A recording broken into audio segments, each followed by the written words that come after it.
Mencionar que esta nueva ley orgánica de hidrocarburos tiene importantes alcances socioambientales, ¿no? Por ejemplo, se está estableciendo que se tiene que realizar una elaboración de línea base a cargo de Perupetro. Creemos que va a haber un impacto positivo en el relacionamiento de las comunidades con las actividades de exploración y explotación promovidas por el Estado, toda vez que una entidad estatal va a ser la que va a realizar las intervenciones en campo para obtener la información que permita luego a los contratistas elaborar un estudio de impacto ambiental, ¿no? Pero ya vamos a contar con una línea de base que la va a realizar Perupetro. De esta manera también se garantiza que la información que se obtenga en campo responda fielmente a la realidad, ¿no? Lo cual va a asegurar un mejor manejo tanto en la calidad de los estudios de impacto ambiental, así como en la evaluación respectiva por parte del SENACE, ¿no? También, presidente, se establece la prohibición de quema y venteo de hidrocarburos, por ejemplo, que es una práctica que se viene realizando, va a haber una prohibición. Obligación también de informar cambios de cronograma para garantizar una adecuada supervisión y fiscalización. Opinión de OEFA como requisito para el otorgamiento de prórroga de los contratos de exploración y explotación hasta 20 años adicionales. También hay un proyecto de modificación de reglamento para la protección ambiental en actividades de hidrocarburos. Todas nuestras normas son prepublicadas. Este fue prepublicado el 25 de julio. Se han recibido 24 instituciones han realizado sus comentarios. Se realizó una reunión de trabajo con la participación de los que han realizado comentarios. Asistieron casi 50 personas. Y el 22 de septiembre este proyecto ha sido remitido justamente al Ministerio del Ambiente para obtener su opinión favorable, ¿no? Y en lo que son pasivos ambientales, presidente, para no dejar ese tema, ¿no? Creo que lo importante ahí es señalar que hay pasivos originados por el Estado, ¿no? Por Centromin, acuérdense que en el pasado la actividad minera estuvo en manos del Estado, ¿no? Y el Estado dejó muchos pasivos ambientales y por tanto quien es el encargado de remediar esos pasivos ambientales es el Estado a través de activos mineros, a través de una transferencia de presupuesto que se realiza a activos mineros. Los que son originados por el privado, tiene que haber un plan de cierre y medidas, las medidas justamente de remediación están incorporadas en el instrumento de gestión ambiental. Y lamentablemente también hay situaciones donde hay responsables no identificados, presidente. Y ahí efectivamente, ¿no? Los que son huérfanos, así se les denomina en la legislación minera. La Dirección General de Minería identifica los responsables, determina la necesidad de un plan de cierre y dispone del inicio de un procedimiento sancionador. Pero cuando son huérfanos, ¿no es cierto?, quien tiene que realizar también esta remediación es el Estado, ¿no? Entonces, ¿cómo se realiza? Se realiza a través de Activos Mineros, que es una empresa del Estado, ¿no? Si vemos, hay una relación de los pasivos ambientales que se han realizado en Lima, en Yauli, en La Oroya, en Pasco. Y la obra de mayor envergadura ha sido la de los depósitos de Montes Excelsior, que representa una inversión mayor a 140 millones de soles. Les he presentado a continuación, ¿no es cierto?, que entre los años 2007 y 2016 el Ministerio de Energía y Minas ha encargado a activos mineros la remediación de 1.034 pasivos ambientales mineros calificados de muy alto y alto riesgo, que se agrupan en 23 proyectos en Cajamarca, Puno, Lima, Pasco, Junín, Huancavelica, Ica y Ancash. Ahí está la situación, un recuento de la situación de los proyectos a fines del 2017, por ejemplo, Cajamarca, 5 relaveras El Dorado en poscierre, 64 pasivos ambientales del Dorado en poscierre, Cleopatra, elaboración de estudios, La Pastora, Dorado Barragán, está en ejecución de obra, Los Negros, elaboración de estudios, Chubur, elaboración de estudios, en Puno, Aladino Sexto, está en elaboración de estudios, Esquilache, en evaluación por el Ministerio de Energía y Minas, y así una serie de pasivos ambientales, ¿no? Pero quizás lo más importante es esta lámina, presidente, que quería traer a la comisión de cómo ha ido la evolución de inversiones en remediación. Si vemos del 2006 la cantidad de recursos empleados, cómo la curva va subiendo del 2016, 2017 y en el 2018 que alcanzan 192 millones de soles, ¿no? Vemos la curva en ascendencia en remediación de pasivos. Otro tema importante es ver que gracias a la tecnología, otra modalidad de remediación es el reaprovechamiento. Hay varios titulares de actividad minera que están haciendo remediación vía el tema de reaprovechamiento. Es una iniciativa importante. Y finalmente, presidente, queremos traer a esta comisión y a la Comisión de Energía y Minas justamente una ley que impulsa la inversión pública en remediación de pasivos ambientales mineros, pero también hidrocarburos a cargo del Estado con participación del sector privado. Es decir, si existen pasivos ambientales del Estado, no de los privados, eso es bien importante, no se vaya a malinterpretar, son pasivos ambientales que el Estado tenía que justamente cubrir o realizar inversiones para remediarlo. Podemos también gestionar un programa de pasivos por impuestos, es decir, que los privados con sus recursos se comprometan a remediar pasivos ambientales que tenía que realizar el Estado, tanto en minería como en hidrocarburos, ¿no? Y de esa manera, ¿no es cierto?, se contribuye a la remediación ambiental. Es un proyecto de ley que vamos a traer justamente al Congreso de la República para su oportuno debate, presidente. Muchas gracias, señora ministra Cayetana Arjovín. Ha sido una exposición bastante amplia. Vamos de manera, asumimos, está en sala de protocolo el viceministro del Interior sobre las acciones implementadas por su sector para seguridad de las poblaciones afectadas. La ministra está también con un tema de disposición de tiempo de parte de la comisión. Le vamos a trasladar las preguntas a que hubieran lugar.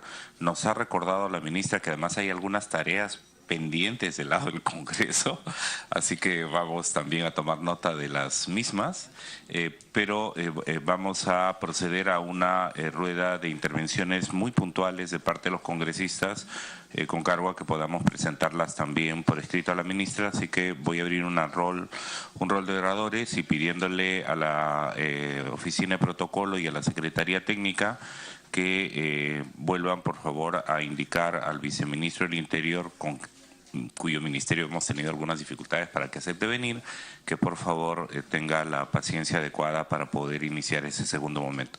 El congresista Figueroa hace el uso de la palabra, luego la congresista Tania Pariano. Muchas gracias, presidente. Para saludarle también a la señora ministra que hoy nos acompaña. Una exposición clara, pero que también hay muchos vacíos. Y nosotros lo que estamos buscando es soluciones para nuestro país. Y es un ministerio donde realmente es la energía del Perú y acá tenemos que ayudar todos. Yo quería saber, por ejemplo, las comunidades nativas de la cuenca del río, en Loreto, han paralizado el 80% de la producción petrolera. Quería preguntarle a la ministra, por favor, ¿cuáles son las acciones que está realizando su sector para prevenir estos conflictos con las comunidades nativas? La otra pregunta, ¿por qué las organizaciones de comunidades indígenas están solicitando la consulta previa? Caso que las consultas se han realizado o fueron solamente un saludo a la bandera. ¿Qué ha pasado? ¿Por qué esta insistencia de las comunidades nativas? Después, el proyecto del lote 192, ¿qué beneficios traerá directamente a las comunidades indígenas para no estar en estos problemas gravísimos? Solamente eso, señor presidente, para que me conteste la señora ministra. Gracias. Gracias, congresista Figueroa. Queremos dar la bienvenida y saludar la presencia de la congresista Donaire, que ya está también con nosotros, y saludar la presencia del viceministro del Interior, el doctor Vargas, reiterándole las disculpas por el retraso que hemos sufrido, porque hemos tenido un informe detallado, como debiera ser, de la ministra, y saludar la presencia también del Teniente General Richard Zubiate, que ha asumido hace poco la Dirección General de Policía y auguramos una buena gestión, y también del General Núñez, que también acompañan al viceministro. Vamos a continuar con la estación de preguntas. La congresista Tania Pariona. Al final de las intervenciones de los congresistas, la ministra Aljovín responderá algunas de ellas con cargo a que se puedan extender a preguntas que se envíen por escrito. Congresista Tania Pariona, tiene la palabra, por favor. Muchas gracias, presidente. Saludando la presencia de la ministra. Creo que es importante hacer un recuento valioso para todos en relación al lote 192. Ministra, a través de la presidencia, de acuerdo a OEFA, entre el 2013 y 2014 se han identificado 92 sitios contaminados y por lo menos 2.014 sitios impactados. Todos estos sitios están pendientes de un plan de abandono y de remediación. Usted anunció que empezaría en el trimestre del 2018 un proceso de remediación. Creo que hay que precisar mejor en qué zona, de qué sitios que han sido afectados a través de la contaminación por los derrames y otras razones van a empezar. Necesitamos, pienso, y los pueblos originarios también lo han planteado de esta manera, y es que se necesita un cronograma, un monitoreo permanente y señalando resultados que estas van a generar en el tiempo. Las regalías que han generado entre el 2001 y 2015 sumaron por lo menos más de 1.964.000, no, más de 1.000 millones de dólares entre el 2001 y 2015. Y en esa misma época el canon y sobrecanon de la región Loreto obtuvo un total de nuevamente 1.000 millones de dólares, según información de Perú Petro. Pero solo en el mes de agosto del 2007 se han producido por lo menos 282.712 barriles, lo cual representa alrededor de 14 millones de dólares. Bueno, esa es una data solamente para saber de lo que significa este lote petrolero en términos del crecimiento de la economía en nuestro país, en términos de garantizar un capital financiero para el país en general, pero resulta que tenemos comunidades todavía que no siquiera han tenido acceso básico al agua segura, acceso a la educación, al cumplimiento de estos acuerdos que han sido suscritas de manera continua, gobierno tras gobierno, pero aquí se habla de que no ameritaría un proceso de consulta porque no hay ninguna medida administrativa. Usted aludió a un proceso de consulta que se realizó el 2015, pero las propias organizaciones indígenas denunciaron este proceso como fraudulento, ya que de las 20 comunidades, solo 16 comunidades no habrían participado, ¿no?, hasta la culminación del proceso de consulta y fueron más bien excluidas. Entonces estamos hablando de un proceso que además ratificó un contrato por más de 30 años sin considerar algunos aspectos fundamentales, como por ejemplo los planes de abandono y de retiro de estas empresas en adelante, el proceso de remediación de los pasivos ambientales, además de otros derechos de carácter social, educativo. Y entonces aquí sí hay una necesidad de dar por lo menos una señal o de gesto político a los pueblos originarios que, aunque no existe en este momento la medida y después del 2018 en que termine lo que se ha suscrito como una concesión vigente, pero vamos a tener en 30 años adelante una empresa que además la empresa Frontera Pacífica está cuestionada por los antecedentes de corrupción y de especulación y de desmantelamiento al medio ambiente en otros países, y frente a eso nosotros desde la bancada Nuevo Perú, a través del congresista Manuel Dagmer, ya se presentó una denuncia constitucional frente a infracciones constitucionales porque se trataría más bien de favorecer a esta empresa que tiene antecedentes negativos y que no ayudarían ni siquiera a transparentar un proceso de ejecución de este proyecto grande, que es un patrimonio de la nación, y más bien dejando a un lado a la empresa Petroperú, que bajo ley que la ley 30357 más bien otorga y da derecho a que sea Petroperú quien pueda operar en este lote 192. Bueno, frente a eso creo que ya hay un recurso en este caso planteado, una demanda constitucional que ha sido presentada por la bancada Nuevo Perú. Yo solamente quisiera mencionar, presidente, que estos temas de remediación, pasivos ambientales, de los últimos 40 años sí ameritan un cronograma, ameritan un monitoreo permanente y que también se prevea la parte presupuestal en los próximos años. El 2018 ojalá esto esté contemplado porque estamos hablando de pasivos que no se han hecho por largos años y tenemos al momento comunidades afectadas. ¿Cuál es el grado, ministra, a través del presidente, de fiscalización de la implementación del plan de retiro del actual concesionario, en este caso Frontera Energy? ¿Qué salvaguardas tenemos para garantizar la no existencia de pasivos o en áreas críticas, ¿no? Los pueblos originarios incluso han señalado que hay lugares en donde no se podría extraer petróleo, sobre todo en lugares sagrados, en territorios ancestrales, sitios que son casi que la última reserva que tendrían los pueblos para sobrevivir y seguir existiendo en vinculación con su propio territorio. Entonces sí es importante saber.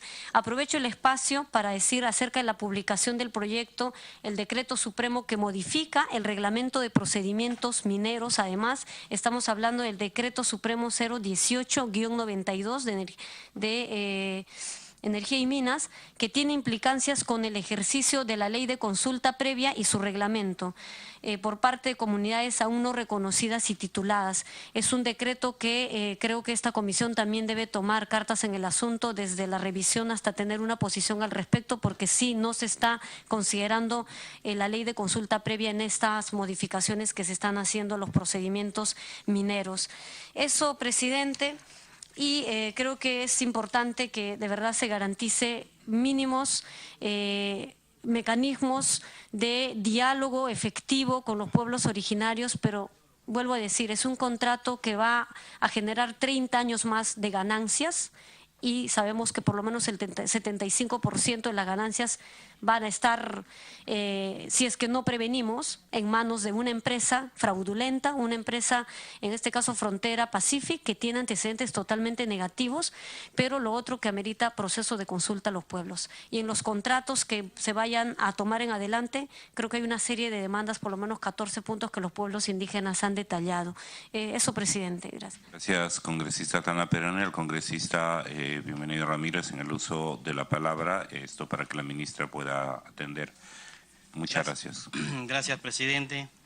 Saludar a la señora ministra, al señor viceministro y a los jefes de policía. Dos preguntas, presidente. ¿Por qué el procedimiento para extender el contrato de servicios del lote 192 es comunicado a la contratista por carta y que no se hace de conocimiento de los pueblos indígenas que allí viven? Esa es una. Dos, ¿por qué ni la extensión del contrato ni el cambio del operador están disponibles para conocimiento en la web de Perú Petro? Gracias. Gracias por la concisión de la pregunta, congresista Ramírez. Todas aquellas preguntas que la ministra pueda absolver lo hará en la sesión y si no, igual las comunicaremos por escrito.